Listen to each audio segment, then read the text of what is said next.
Good morning, Bookie Monsters. Welcome or welcome back to Bookie Monsters. My name is PK. It is Friday, Black Friday, November the 29th, and we're here to look at the books that have been published this week and just this week. And it's going to be a whole lot of cozy mysteries left over from earlier in the week because cozy mysteries never sleep. Good morning, Kim. How you doing? How was your day? Morning, Cajun. Morning, everyone. The girls I rent from are supposed to be coming today or tomorrow to pick up a bed for one of their sons. I've got to straighten up some. Oh. People coming in. Well, I had a good day yesterday. I started and finished a book that I really enjoyed. Is She Really Going Out With Him by Sophie Cousins. It's a romance. And it started out rough for me. I really was not liking the main character. She was very dishraggy. But I grew to really like the book. I gave it, I think I'm giving it 4.5 stars. On Goodreads, I bumped it up to 5 just to account for that half. I wish Goodreads let you do half points. Is it the greatest book ever written? No. Will it stand the test of time and become a classic? No, but I really enjoyed it. So, reading is relative. I'm drinking chai today. True chai. Came all the way from India. Didn't realize it was coming from India when I ordered it. It's a 12-day advent calendar, but there's going to be enough to have like maybe 3 or 4 cups in a. And it came with a little glass and came with a little spoon, and you boil it in a pan. I mean, that kind of true chai stuff. So it's accurate. The chai I like has pepper in it, a little touch of pepper. This has it. I like it. I think I got it from Amazon. Got it from somebody. It came to my house. All right. So we're going to start with being freeform Friday. We're going to start with some things that caught my attention. Quick announcements. I don't have any sprints tonight. I don't do them on Friday. I will have them tomorrow afternoon at 3 p.m. Eastern. And they go for 5 hours. I've got to come up with a new scale. I liked 2 of 3. One being it was good, I enjoyed it, and the other being probably won't continue it. That's a good one. I know somebody who a lot of people put 3 if it's like I liked it, but that person puts 2.5 because mathematically that's half a 5. That chai sounds lovely, and there's 12 packets of different from around the region, so I'm kind of excited. I'm good other than my back is killing me. Oh, I hate that. Good morning, Beth. I'm usually getting ready for work and missed the live. Well, welcome. You can always have us on like a radio. Let me enable you. Tiffany is starting at 11 for sprints today. Oh, gotcha.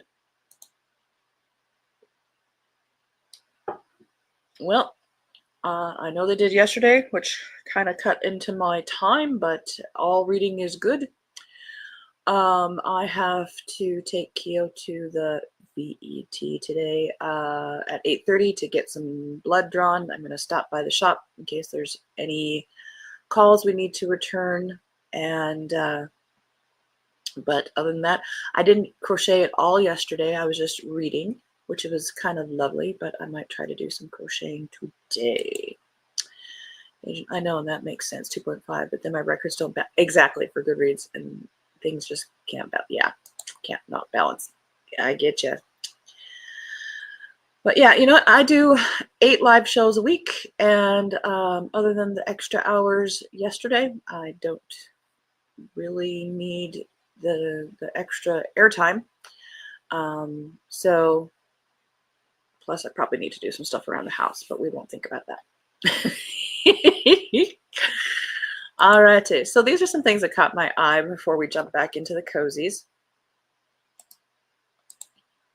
I suppose we can officially talk about Christmas now. They've been talking about it for 2 months, I know, but it's my own personal border, the line in the sand. This is by Richard Paul Evans. It's Christmas in Bethel. Lee Beth Stilton has never liked the holidays. After growing up in an unstable home, escaping an abusive marriage, and witnessing daily tragedies as an EMT, Lee just can't bring herself to care about Christmas cheer. In fact, she's so convinced she's not worth loving that one winter's eve she decides she can't go on until she comes across a book called Bethel and starts to read. Lee is unfamiliar with the author, J.D. Harper, but his words speak directly to her.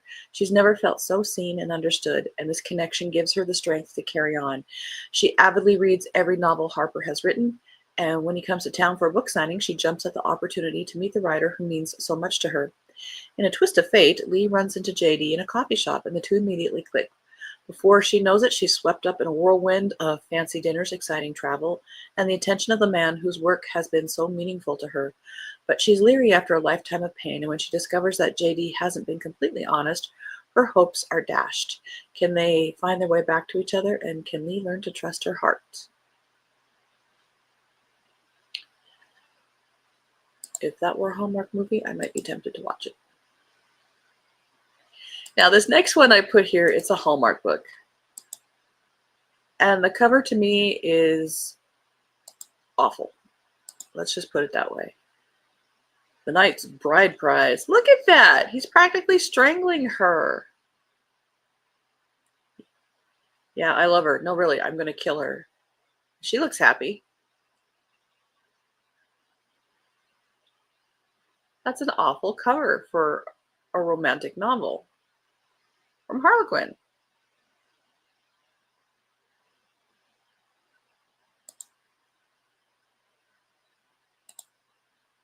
I know that makes sense.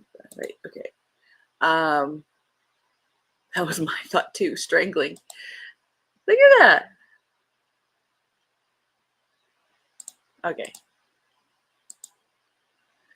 And you know, we haven't had a Western in a long time, and I double checked, this is a new one. Blood Bounty of the Mountain Man by the venerable William W. Johnstone, 52nd in the Mountain Man series. Good for him. Shot in the head and left for dead, Smoke Jensen wakes up to find a bounty on his head, a target on his back, and a trigger-happy lookalike pretending to be him. Reese Quaid doesn't want to be known as the man who killed Smoke Jensen, but when the legendary Mountain Man shows up in the middle of a stagecoach robbery, Quaid has no choice but to shoot him. He didn't even know his victim was the famous Smoke Jensen until he goes through his pockets and finds his papers. That's when Quaid comes up with a plan. Since he resembles Smoke, he'll simply assume his identity, rob some banks, hold up more stagecoaches, and shoot anyone who tries to stop him. Soon the whole world will be asking, has Smoke Jensen gone bad? There's just one problem. Smoke is still alive. Rescued by a lovely stranger and recovering from the head wound, he's still a bit worried about what happened and who he even is. The only name he can come up with is that of a fictional bandit, which only adds to the confusion. Soon the law is on the lookout for two outlaws now. But by the time Smoke comes to his senses, it may be too late. His lookalike is wanted for murder. His trail is getting bloodier every day, and Smoke is gearing up for the craziest showdown of his life with a force of nature called Smoke Jensen. The author's keeping it fresh. I give him kudos. Of course, I don't read a lot of Westerns, so maybe it's not fresh, but it sounds fresh to me.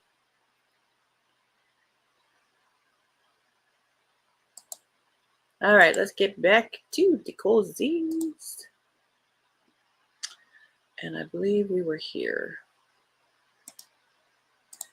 Death in a Dinner Jacket. Now that's the name of a band. I like that.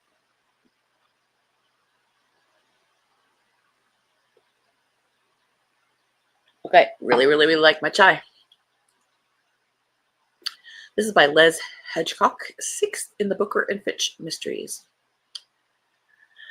When Marcus is invited to a high school reunion, the only thing he's looking forward to is catching up with old friends. Fee is delighted as she'll get the chance to dress up and show her feminine side. Jade is less enthusiastic, and there's no way she'll wear a ball dress, even for Rick. Former classmates convene on Hazeby, both those who stayed and those who left, as soon as they could. Friendships are rekindled, and the party is a great success until the body of a guest is discovered with the apparent murderer standing nearby. It's tragic, but is it clear cut? What possible motive could the murderer have? As Marcus investigates, he realizes that rivalries and abandoned love affairs have been rekindled too. Could these be behind the murder? But he's hampered by his emotions and his son Leo's friendship with the main suspect. It's down to Fee and Jade to help find the killer before the wrong person is charged and their life is ruined. Excuse me.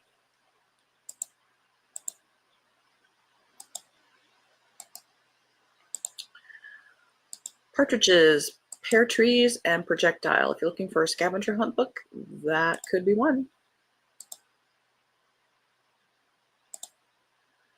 Just checked out Christmas in Bethel on Hoopla. Oh, nice. This is by R.B. Marshall, first in a new series, The Lady Persephone Historical Mysteries.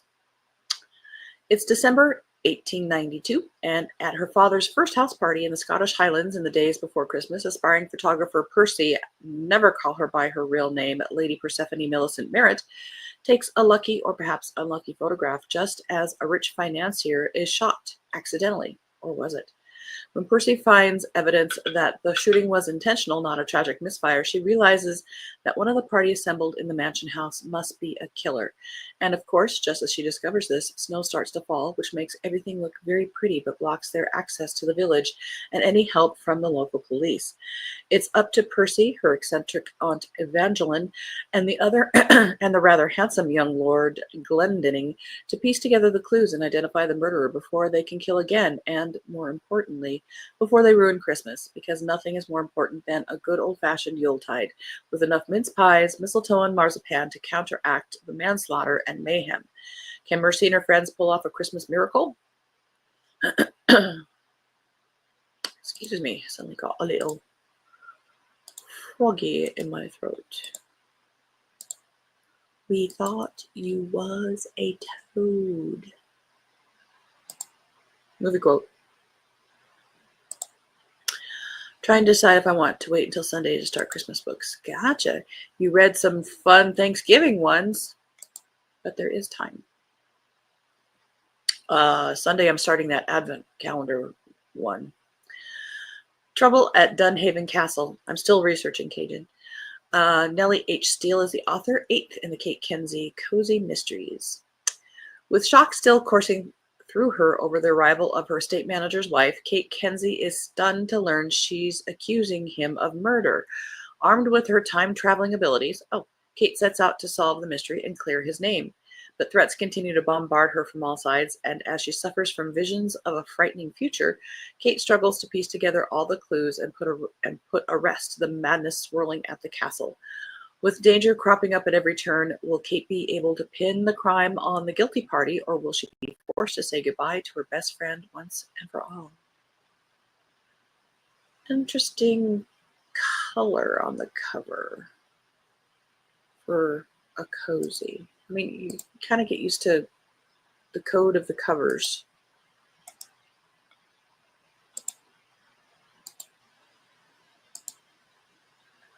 A Case of Major Murder by J.C. Williams, first in a Quinn Flitcroft mystery. I just gave up and started already there. It's everywhere. Ordinarily, there's not too much crime to speak of in Port Erin, a sleepy seaside village on the Isle of Man. So when Quinn Flitcroft, working as an insurance fraud investigator in England, hears about a gruesome murder in her hometown, she is understandably horrified. Quinn is fairly confident that her former Isle of Man constabulary colleagues will wrap this case up in no time. And that confidence is well placed, as it should happen, because it doesn't take too long before somebody is warming the cells in police custody. But Quinn's world is turned upside down, however, when the prime suspect turns out to be somebody intimately close to her. As such, Quinn boards the next flight home to find out what's really going on and clear up what she's certain is a terrible misunderstanding before the real murderer should strike again. But the clock is ticking. End of that row. Oh, if you're looking for a New Year's one, here we go. Old Lang Syne, a Kate Murphy cozy mystery. 4th in that series. Small town secrets resurface in Katie Murphy's latest cozy mystery. It's New Year's Eve in the charming town of Seaside Cove, where the salty breeze from the Gulf of Mexico mingles with the sounds of Auld Lang Syne at Patty's Pub. But for the Secret Sisters, a group formed over 4 decades ago during their high school days, this song evokes bittersweet memories as they come together to fulfill the dying wish of one of their own. Linda's son is determined to honor his mother's last request, spreading her ashes in beloved locations and handing each of the 4 Secret Sisters a personal letter. However, things take a dark turn when they discover one of them drowned near an abandoned fishing pier upriver, which is a heartbreaking parallel to the unsolved murder of Tilly, the secret sister who drowned just 2 years after her high school graduation. Katie Murphy joins the 3 remaining friends on a journey to uncover the truth about the horrific crime and the cold case that has been left unsolved for decades. As they dig deeper, they discover unsettling secrets and betrayals that have remained hidden all this time. Will their investigation bring closure, or will it only unearth ghosts from the past? Find out in the suspenseful installment of Katie Murphy's Cozy Mysteries. They're starting to do last lines that are not quite blurberage, but also commercials. Commercial. Yeah, I've just got so many others I need to finish. A Stranger in Somerset, 3rd in the Mill upon Mortlake Cozy Historical Mysteries by M. Culler. After spending a few months in a rural Somerset village, Daphne Noble has come to the conclusion. Does this one sound familiar? Oh. That village life is just as dangerous as living alone in London, but the pitfalls are quite different. If it isn't trying to decipher her colleague turned friend turned suitor's clumsy attempts at courting, it's rowdy boys from the neighboring town mucking up market day, or Ted Sweeten's heifers chasing her faithful pup Bertie. Still, Daphne accepts the mundane mayhem of Mill upon Mortlake quite happily until a handsome stranger turns up in the village and a body turns up next door. Was it murder or simply a mistake? Old secrets come to light, and Daphne finds herself at the center of a scandalous family affair she never expected. Is the charming stranger in Somerset out to steal Daphne's heart, or is he simply hoping to distract Mill upon Mortlake's daring detective from accusing him of the crime? And then again, it's more of that blurberage.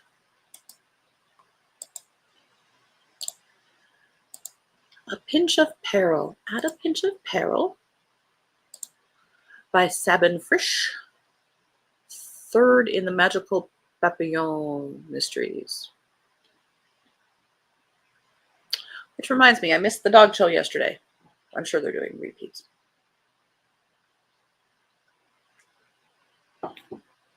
Sarah Anderson thought she'd seen it all in Rosewood Hollow, from solving a century-old murder with a ghost named Amelia to tracking down stolen sapphires with her telepathic papillon pixie. How do you know it's telepathic? Does Pixie talk? But this Christmas, death darkens her door once again when a newcomer is found murdered at the local bookstore. With her best friend Lily as the prime suspect, Sarah and Pixie must put their hard-earned sleuthing skills to the test. Backed by her teenage children Emma and Corey, her steadfast boyfriend Matthew, and her supernatural support system, Sarah uncovers a deadly secret simmering beneath the town's festive surface.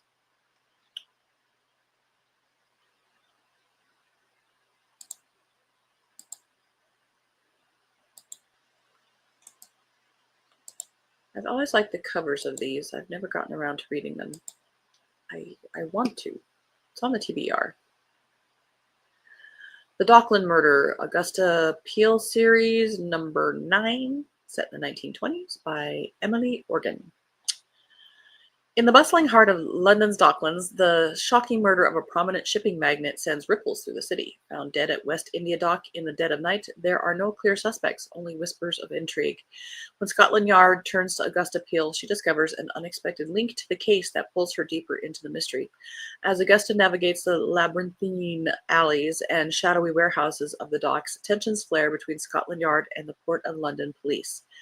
Suspicions fall on a sea captain, the magnate's ambitious son, and a glamorous hat shop owner with secrets of her own. Meanwhile, Augusta's relationship with Philip Fisher is tested to its limits as a sinister kidnap plot emerges. In a race against time, Augusta must unravel a web of deceit before the killer strikes again or claims another victim.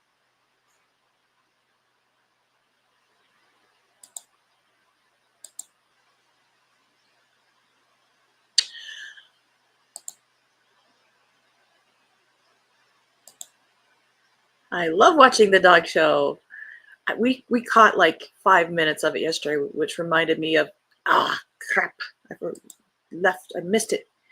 I had the dog show on in the background when I was talking to my friend. They were so cute. One little guy just decided he was done and stopped walking. Oh, awesome. You know, we were joking. It was, is it the hounds that have the beagles? Adore beagles. And there was one that was just so skinny, so skinny. It's like, give that dog some food. But then I was also thinking, well, that dog is a supermodel. So yeah, I suppose it's starving. Hi, Storm. Cajun says, morning, Stormy. And Kim says, hi, Storm. All right. Cajun, I had an idea about that Advent calendar book. I will message you later.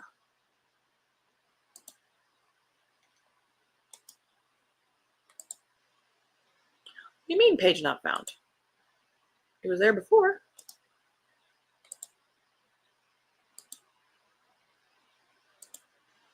Interesting. All right, we move on.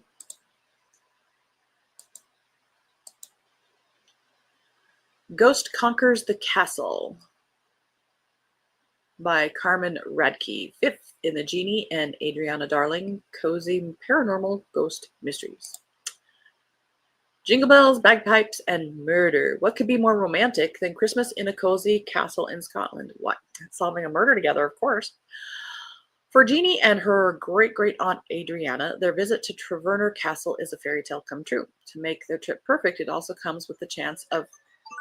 Oops, sorry, I forgot to turn that off. We continue. It's Friday, and the day's off. It also comes with the chance of tracking down Adriana's missing necklace. For a ghost connected to her earthly possessions, this opportunity means everything. Alas, the festive cheer does not last. A locked room murder spoils their Christmas and cuts short their search for the jewelry. The two amateur sleuths race against the time to solve the crime, save the holiday for everyone, and return to their own investigation. But with a slew of suspects within the ancient castle walls, Jeannie and Adriana have to armor themselves, or they might both end up haunting the castle.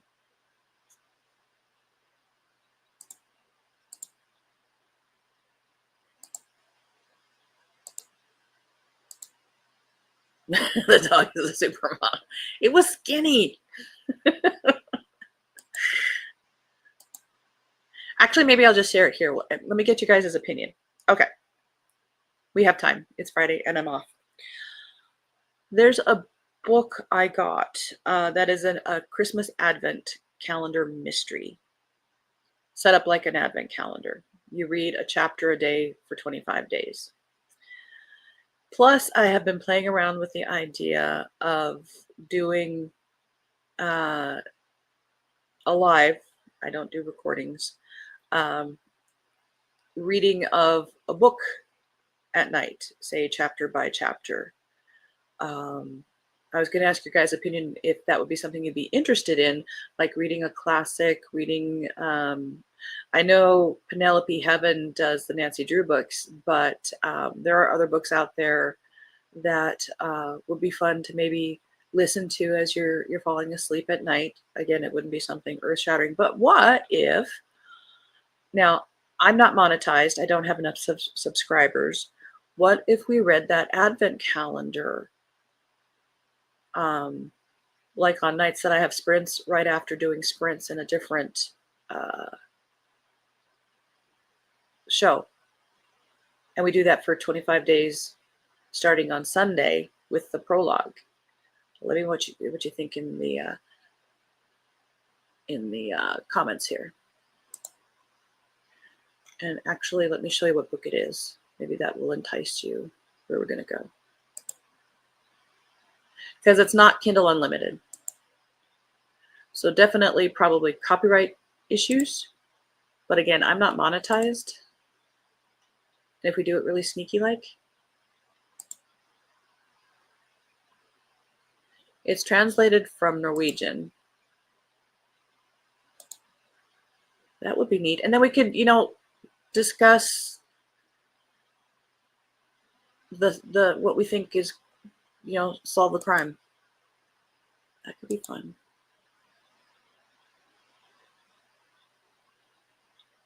And maybe I could set up a separate channel for it in case they do shut me down.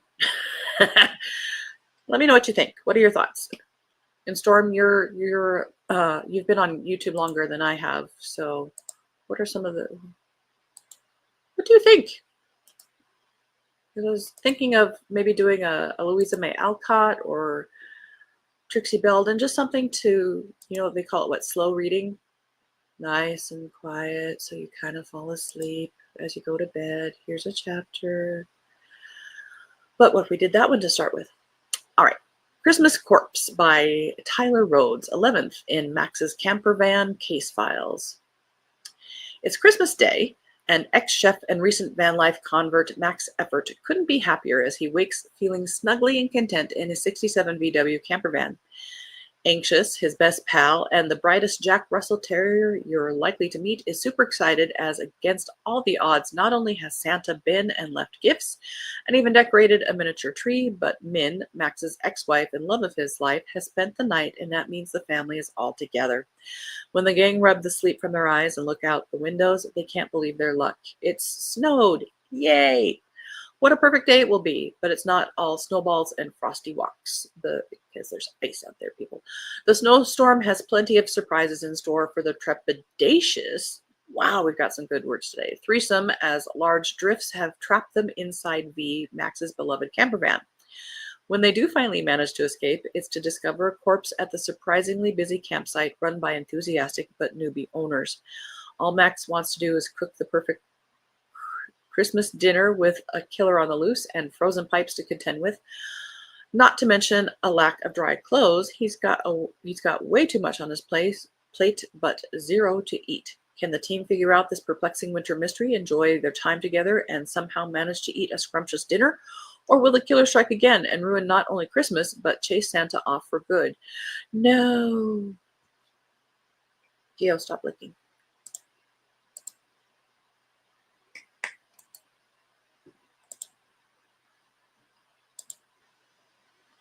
Keo heard the alarm, and that's his sign that we start going to work. But we don't have to today. Yeah, so maybe I could set up a separate channel.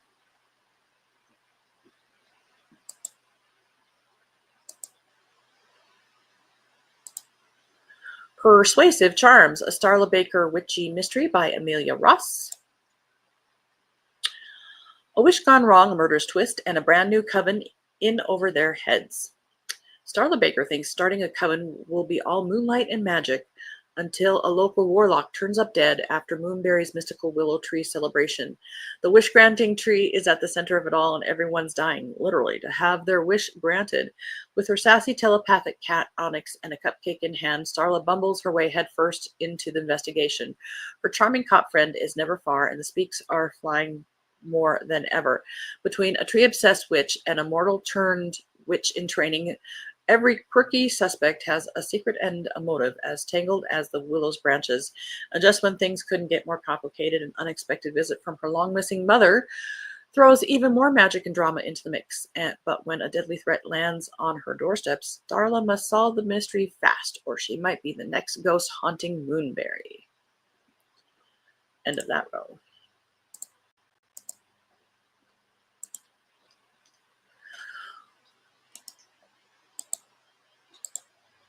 The Sinister Seaside Murder by Nellie Stein.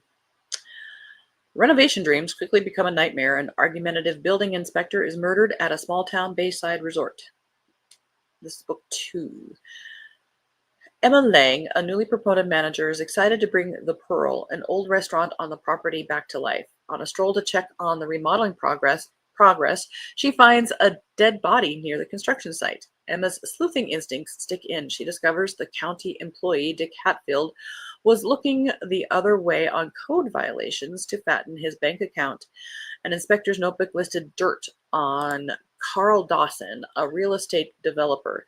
Emma has many suspects on her radar, but knows he's somehow involved and risks her life to prove it. Outrageous antics from Emma's grandma Dorothy and her friends infuse unexpected humor into this high-stakes hunt. The resort's reputation hinges on the restaurant's success, but finding a corpse near its entrance does not help. If it fails, she fails. Emma feels her guests and coworkers are in danger. She must solve the case before the murderer strikes again and destroys the heart of the resort. Oh, the Housekeepers have a new one. The Happy Housekeepers by Blythe Baker, 9th in that series. She's cranking those out. Barbara expects her life to settle down now that she has returned to Cobbsville with all her old secrets laid to rest. But instead, she comes home to find an unexpected new member has joined the Hollis household and brought along a deadly new mystery. Barbara's investigation of a murder uncovers lies and motives that have been buried for years. But can she get to the bottom of it all before finding herself at the bottom of a grave?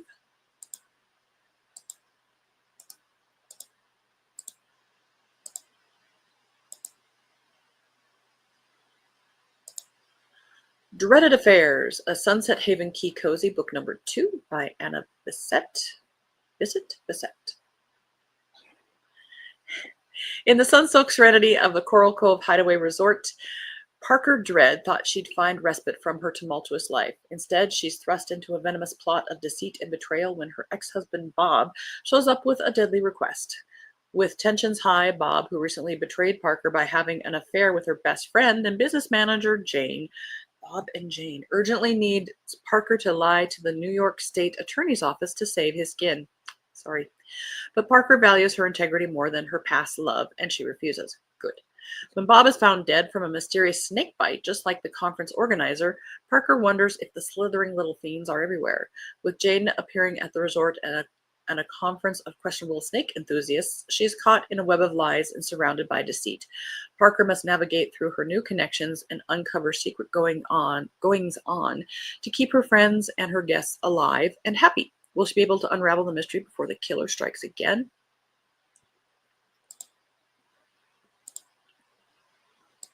Snakes, I'm out. Just say no to snakes. Pies and Pariahs by Lena Clover. 15th in the Pelican Cove Cozy Mystery Series. Lay down.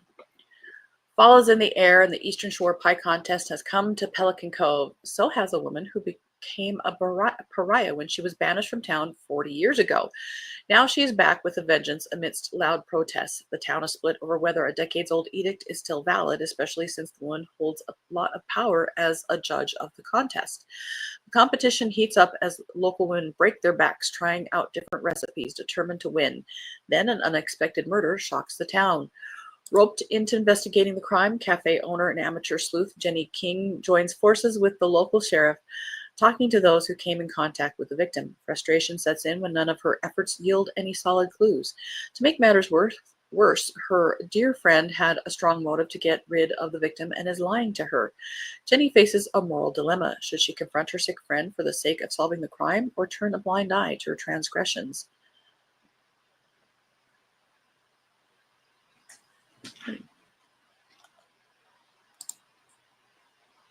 End of that row. Murder Under the Harvest Moon. I like that cover for some reason. By Aaron Hayden Baldoff, 3rd in the Vista del Vino Mysteries. As the harvest moon casts its glow over the picturesque apple orchards near Southern California wine country, an otherwise festive evening takes a deadly turn. Former investigative journalist Casey Nolan is once again drawn into a tangled web of long-buried secrets, bitter rivalries, and hidden debts that threaten to unravel the peaceful life she's trying to build for herself and her son. With sharp instincts, a knack for sleuthing, and her son's diabetic alert dog, Ranger, keeping her company at home, Casey is determined to uncover the truth before the killer strikes again. Has gluten-free recipes. It says down in the blurbage.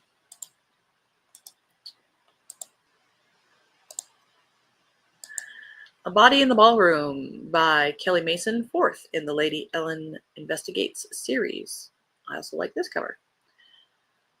Lady Ellen finds herself entangled in a murder mystery when a renowned dance teacher is found dead in the ballroom of the Grand Hotel. The victim has no shortage of admirers and enemies alike. As Ellen delves into the case, she uncovers a web of secrets and motives surrounding the enigmatic drinking game.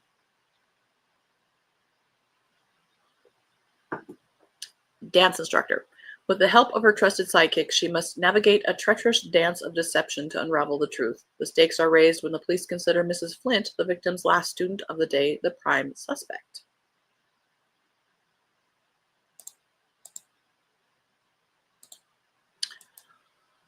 All Aboard by Maya Ross, seventh in the Beaver Island series. Violet Blackheart had been hoping for some fun, and maybe even a little sun, after returning to Beaver Island for another summer visit. But when the plane carrying the friendliest family on the island almost crash lands in front of her, it spins off a series of deadly events. As the summer season starts, Irma grapples with, somebody didn't proofread this, with a conga line gone wrong, a suspicious disappearance, and making sure that Violet's return to Beaver Island is a peaceful one. But after a board meeting leads to some highly unprofessional behavior, Violet and Irma find themselves in the middle of another island investigation. Can Irma keep the two of them out of danger while they work together to stop a killer, or will she and Violet both end up going tail over tea kettle?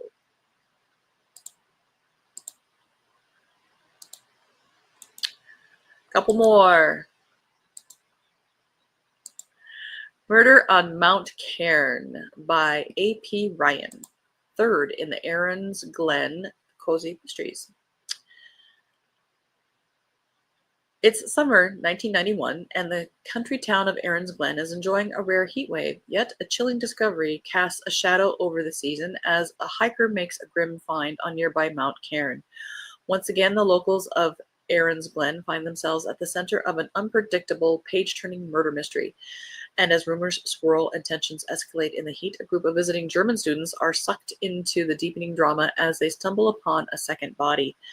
Rosie O'Reilly, a modest parish secretary with a knack for sleuthing, takes it upon herself to uncover the truth. With each step, she delves deeper into a complex web of personal vendettas, academic ambitions, and hidden connections, racing against time to solve the mystery before the killer strikes again.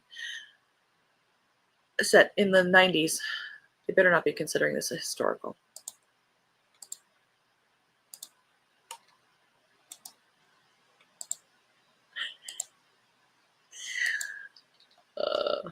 And our last one of the week. I know those are umbrellas, but they look like candles on the beach. Murder on the Serenissima Express. Alex Wagner is the author, 10th in A Case for the Master Sleuths. Embark on an enchanting journey with Athos, the brave and kind-hearted sled dog, and Pearl, the cheeky kitten with a nose for trouble, in this delightful, cozy animal mystery. I guess they're solving the crime. When our furry detectives board a nostalgic train bound for the romantic canals of Venice, they anticipate... Is there a human along? They anticipate a peaceful escape filled with delectable treats and historic charm, but their idyllic trip is abruptly derailed when a fellow passenger mysteriously vanishes. With the clock ticking and the train hurtling towards its destination, Athos and Pearl must navigate a labyrinth of secrets and lies and cast of colorful characters. From the luxurious reading car to the shadowy corridors, danger lurks around every corner. Can Athos's keen intellect and Pearl's sharp instincts uncover the truth before it's too late? All right. That is all we have for this week.